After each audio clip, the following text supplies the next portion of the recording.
Michael Rodriguez has returned, born of the same fire that gave rise to my reign. Just Cause 3 is a proper sandbox experience. So if you see something in the world anywhere, even if it looks like a background, it's not. You can go there. And from the beginning of the game, everything is open.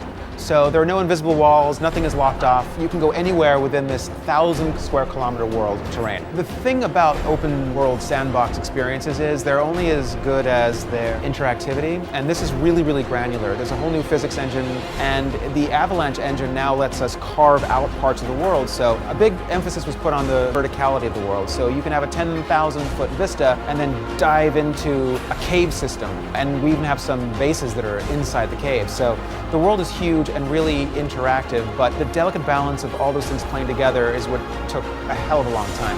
Also, the polish of all the maneuverability. So we've added a new way of getting around the world. In addition to the parachute, which we had in Just Cause 2, we now have a wingsuit as well. So it's a lot faster. It also gave us the opportunity to stabilize the parachute as more of a combat platform. So now it's more easily controlled and it stays aloft longer. So you can take out an entire base without ever touching the ground. Avalanche has always been, I think, a leader in making sandbox worlds, and I think with Just Cause 3 they've proven they can also tell a good story. The clever thing is, stories tend to be linear and sandbox worlds tend to not be linear, so creating a story that was relevant, interesting, and compel you around the world was a challenge, but I think players are going to discover the story, but unlock it in their own way and change the narrative somewhat. Again, you can go anywhere at any time, so that changes how you bake a story in. The sandbox concept is really starting to mature right now, and in this world, more than anything I've ever played, because there's such a fluidity between everything that you can do with Rico, who now has over 2,500 animations, you can go from any state to any other state at any time and do anything from any position. So you can be parachuting, you can use a one-handed weapon, a two-handed weapon, you can throw grenades, you can still use your tether even while you're grappling. Then you can tether objects together, pull them, smash them. You can flip out of that into your wingsuit, get some speed. I think there's this sort of unraveling for the player where the handier you get at controlling Rico and all his abilities, and the more you go, gee, I wonder if I could put this together with this, the answer is typically yes. And it does take some practice to get handy with them.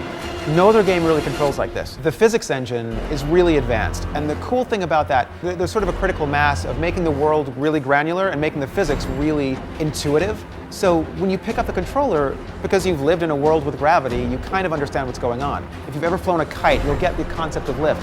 So all these things sort of come back to you, and you don't feel like you're learning an engine, you feel like you're discovering the world. The focus has really been on making a really comprehensive and really polished first-player experience. There will be some DLC. Also, Avalanche has said that this is going to be a platform they're going to support for a long time. So Just Cause 2 lasted so much longer than I think anyone anticipated and was adopted by the modder community. So in keeping with that, I think now Avalanche are a huge indie developer, so they're really into playing nice with others.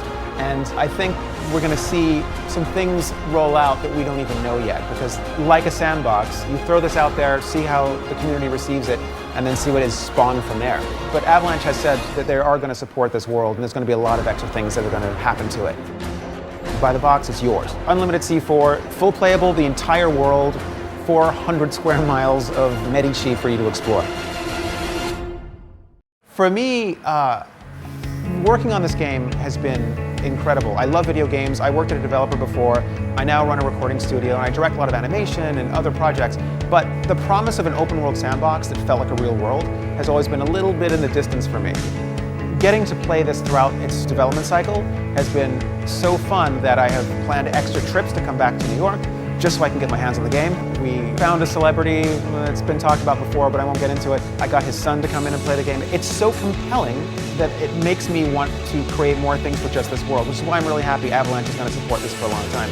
The first time I played the game, I ran through a field of sunflowers, just running around like an idiot, going, they're so beautiful. It's a game that you think is all about destruction, but there's so much beauty in this world.